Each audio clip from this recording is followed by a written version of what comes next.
Let's be honest, there isn't much to say about this month of Clip. With Clip Clubs all wrapped up, it does seem that, after all, the school does quiet down. But by the time you watch this, it's the 1st of September, and our minds are already set on the next academic year. And this year is going to be special. I'm about to join Form 12, and the countdown to the end of my journey here at Clip is very much on. So with that in mind, let me walk you through what to expect in the new year. So yes, we kinda cheated. This isn't very much about this month at Clip, but we didn't want to miss an episode.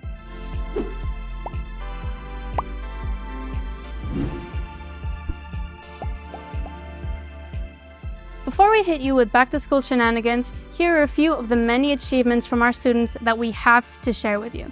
In the arts, we had 3 upper schoolers get their work nominated for the Sovereign Arts Foundation Students' Prize.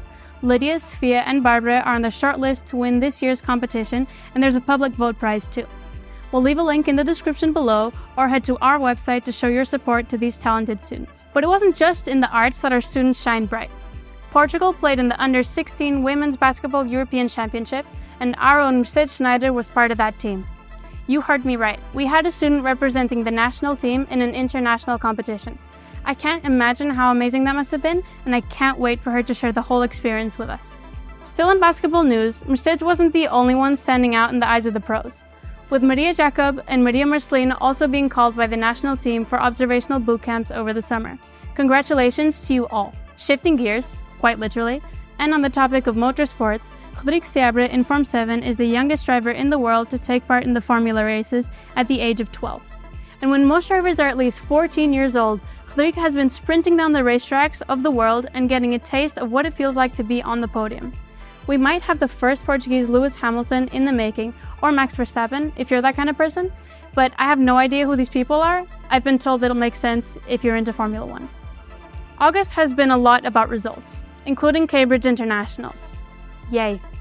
It's always a stressful day for IGCSE and A-level students like me, but regardless of the results, we know our teachers will be ready to support us in this next chapter.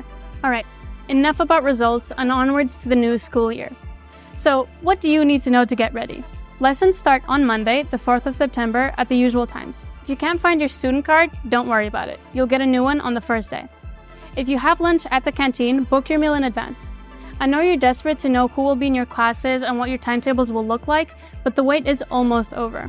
ISEMS isn't open yet, but it will be sometime during the weekend, so please be patient and do make sure to check it before you arrive on Monday. This will help you get oriented in period 1. Remember, the timetable you'll see isn't the final one and will change the 3rd week of school. Don't get too attached to it just yet. On Friday, we'll have our Interhouse Challenge, and on Saturday, it's time for our Clip Community Day. And in a heartbeat, it will be Halloween. And when Halloween is here, that means Christmas is here. Christmas means hope and joy, which means the mock exams are just 3 weeks away, and then it's Open which means it's almost time for my study leave, which means that oral exams have started, which means my A-levels are right around the corner, and then commencement, and then... I'm not stressed, you're stressed.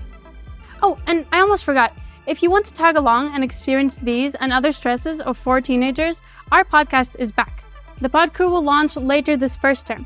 I should probably go back for school now. See you Monday.